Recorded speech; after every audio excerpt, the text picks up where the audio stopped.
دھمکانے اور دباؤ میں لانے کے ہتھکنڈے کے طور پر ڈی چوک پر جلسہ کرنے کا حکومت اعلان کر چکی ہے۔ اس حوالے سے میں آپ حضرات پر یہ واضح کر دینا چاہتا ہوں کہ میں نے کل ہی ایک بیان دیا تھا کہ حکومت کے پاس اگر ہمت ہے تو 172 افراد کو پورا کر لے، لیکن میں آج آپ کے سامنے اعلان کرنا چاہتا ہوں کہ 23 مارچ کو پی ڈی ایم نے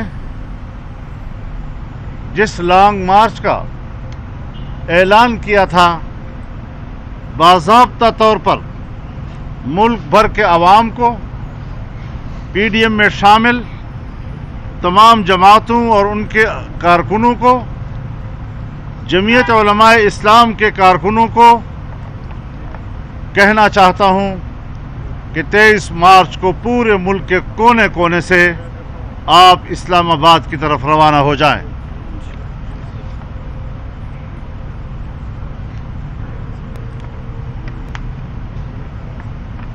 یہ شاہراہ دستور پر پارلیمنٹ ہاؤس کے دروازے سے لے کر شاہراہ دستور پر تاریخ کا عظیم الشان مظاہرہ ہوگا، اور جس میں پارلیمنٹ کے تمام اراکین کو بحفاظت ایوان تک پہنچنے اور اپنا ووٹ استعمال کرنے کا مکمل کور مہیا کیا جائے گا، اور جو دھونس اور دھاندلی کی زبان یہ ناجائز اور نااہل حکومت استعمال کر رہی ہے، انشاءاللہ اس زبان کو خاموش کرنا ہے، ان دھمکیوں کو پیچھے دھکیلنا ہے، اور ان کو بتانا ہے کہ پاکستان تمہارا نہیں ہے، پاکستان ہمارا ہے، پوری قوم کا ہے۔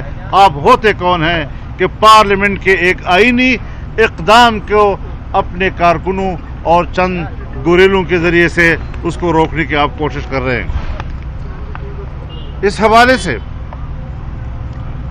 ہم نے 23 مارچ کے لانگ مارچ کو جب یہاں پہنچ جائے گا، 24 تک پہنچتا ہے، جب تک پہنچتا ہے وہ کتنے دن رہے گا اس کا فیصلہ ہم نے اس موقع پہ کرنا ہے، لیکن عدم اعتماد کی تاریخ تک لوگ تیار رہیں کہ اس دوران میں وہ شاید اسلام آباد ہی میں رہیں گے، اور پاکستان پیپلز پارٹی اور عوامی نیشنل پارٹی اور این ڈی ایم کو ہم اس میں خصوصی طور پر شرکت کی دعوت دے رہے ہیں، دے چکے ہیں، اور مجھے یقین ہے کہ وہ اس کو قبول کرنے کا باضابطہ اعلان بھی کر دیں گے۔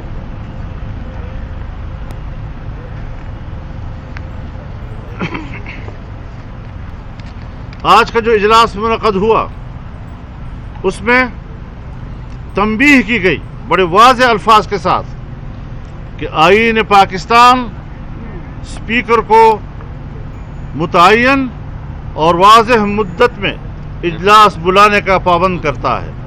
ریکوزیشن جمع ہونے کے بعد 14 دن میں قومی اسمبلی کا اجلاس بلانا اور کل 7 ایام کے اندر عدم اعتماد کی تحریک پر ایوان میں رائے شماری کرانا اسپیکر کا آئینی فرض ہے، جس کی خلاف ورزی اور انحراف سے اسپیکر اپنے منصب اور آئین و قانون سے غداری کے مرتکب ٹھہریں گے۔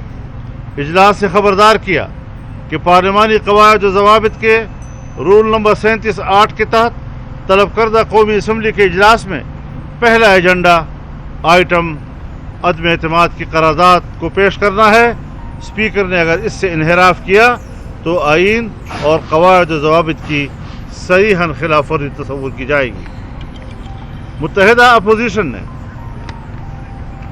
الیکشن کمیشن آف پاکستان سے پرزور الفاظ میں یہ مطالبہ دہرایا ہے کہ فارن فنڈنگ کیس کا فوری فیصلہ دیا جائے، جس میں اسٹیٹ بینک کے مصدقہ ریکارڈ سے عمران خان نیازی اور اس کی جماعت مجرم ثابت ہو چکی ہے، پہلے ہی 7 سال ہو چکے ہیں، لہذا قانون اور انصاف کے تقاضے پورے کرتے ہوئے 15 مارچ 2022 کو اس مقدمے کی سماعت پر فیصلہ صادر کیا جائے. تو یہ 2-3 باتیں آپ سے کہنی تھی. آپ 23 مارچ کو لانگ مارچ کا باضابطہ اعلان کر رہے ہیں جس کا آپ نے پہلے سے فیصلہ کیا تھا. بالکل اسی کا مولانا وضاحت. آپ کا انحصار اپوزیشن جو اتحادی حکومت کے ان پر ہے یا پی ٹی آئی کے منحرف اراکین پر ہے؟ ہمارا ایوان کے اراکین پر ہے. ایوان کے اراکین چاہے وہ ان کے حریف جماعتوں سے متعلق ہوں، چاہے ان کے ضمیر نے ان کو مجبور کیا اور انہوں نے اپوزیشن کی حمایت کا فیصلہ کیا، اور اپوزیشن خود بھی بالکل متحد اور ایک سیسا پلائی ہوئی صف ہے. مولانا جب آپ لانگ مارچ لے کے چلے تھے تو آپ نے کراچی سے اپنے سفر کا آغاز کیا تھا. اب چونکہ پی ڈی ایم کا یہ لانگ مارچ ہے تو کہاں سے اس کا آغاز ہوگا؟ پورے ملک سے بیک وقت آغاز ہوگا. 23 مارچ کو ظہر کے بعد سے عصر تک ہر طرف سے لوگ روانہ ہو جائیں اور 24 تک یہاں پر پہنچیں گے انشاءاللہ العزیز. اور ہماری اسٹریٹجی ذرا اس کے پچھلے لانگ مارچ سے مختلف ہوگی. اس وقت ہم ایک باضابطہ پی ڈی ایم کا سربراہی اجلاس بھی طلب کر رہے ہیں 48 گھنٹوں کے اندر، اور اس میں مزید حکمت عملی جو طے کی جائے گی اس سے آپ کو آگاہ کیا جائے گا. مولانا صاحب یہ تصور کیا جائے کہ 23 مارچ سے آپ دھرنا دینے جا رہے ہیں یا روزانہ کی بنیاد پر ڈی چوک پہ جلسہ کریں گے، یہ فیصلہ کیا گیا ہے؟ حضرت ہم بہت کچھ کرنے جا رہے ہیں. ان کو ہم چھٹے کا دودھ یاد دلا دیں گے. جس طرح انہوں نے دھمکیاں دی ہیں، کوئی مذاق کی بات ہے کہ انہیں پبلک کو غلام سمجھ رکھا ہے. ہم اس حکومت کو تسلیم نہیں کرتے، ان کی دھمکیوں میں نہیں آئیں گے، اور ڈنڈے کا جواب ڈنڈے سے دیں گے اور پتھر کا جواب پتھر سے دیں گے. وزیر اعظم خود نکلے ہیں اتحادیوں کو منانے کے لیے. آپ مختلف حکومتوں کا حصہ رہے ہیں، حکومت کے پاس بہت کچھ ہوتا ہے اتحادیوں کو منانے کے لیے. وہاں سے پانی گزر چکا ہے انشاءاللہ. بہت شکریہ. مولانا صاحب یہ بتا دیں کہ کیا